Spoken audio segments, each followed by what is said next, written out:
बार की सूर्य और उत्तरी हवा में बहस छिड़ गई। उत्तरी वायु घमंडी और जिद्दी प्रवृत्ति की थी। उसे अपनी शक्ति पर बड़ा अभिमान था। अक्सर वह प्रचंड वेग से बहती और पेड़ों को उखाड़ फेंकती, घरों को गिरा देती, खेतों में खड़ी फसल बर्बाद कर देती थी। उसमें उपस्थित आर्द्रता झीलों और नदियों के पानी को जमा देती थी। बहस करते हुए वह सूर्य से बोली, मेरी शक्ति के सामने किसी का जोर नहीं चलता। मैं दुनिया में सबसे ज्यादा शक्तिशाली हूँ। मेरे सामने सब तुच्छ हैं। सूर्य नम्रता से बोला, मेरे विचार से हर किसी में शक्तियाँ भी होती हैं और कमजोरियाँ भी। इसलिए कोई खुद के सबसे शक्तिशाली होने का दावा नहीं कर सकता।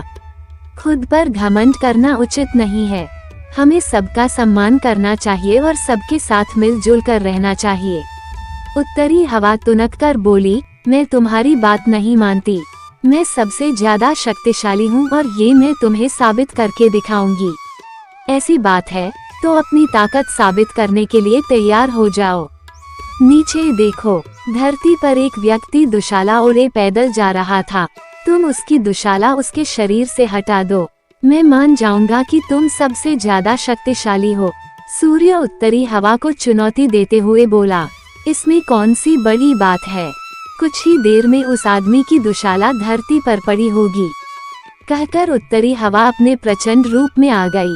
धरती पर धूल भरी आंधी चलने लगी, पेड़ पौधे लहराने लगे, सूखे पत्ते व अन्य सामान उड़ने लगे, मौसम ठंडा होने लगा।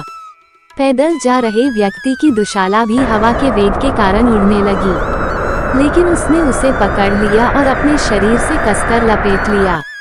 उत्तरी हवा ने अपनी प्रचंडता और बढ़ाई, लेकिन उसके साथ ठंड भी बढ़ गई। व्यक्ति ने अपनी दुशाला और कसकर लपेट ली। बहुत प्रयासों के बाद भी उत्तरी हवा उसके शरीर से दुशाला हटा नहीं पाई। तब सूर्य बोला, अब तुम देखना कि कैसे ये व्यक्ति खुद ब खुद अपनी दुशाला उतार देगा। सूर्य ने अपना ताप बढ़ाना शुरू किया। तापमान बढ़ते ही धरती पर जा रहे व्यक्ति को गर्मी लगने लगे। वो पसीना पसीना हो गया। फिर क्या, उसने खुद ही अपनी दुशाला उतार दी। ये देखकर उत्तरी हवा बहुत शर्मिंदा हुई। अपने घमंड के कारण उसे सूर्य के सामने नीचा देखना पड़ा। उस दिन के बाद से उसने अपनी शक्ति पर कभी घमंड नहीं किया।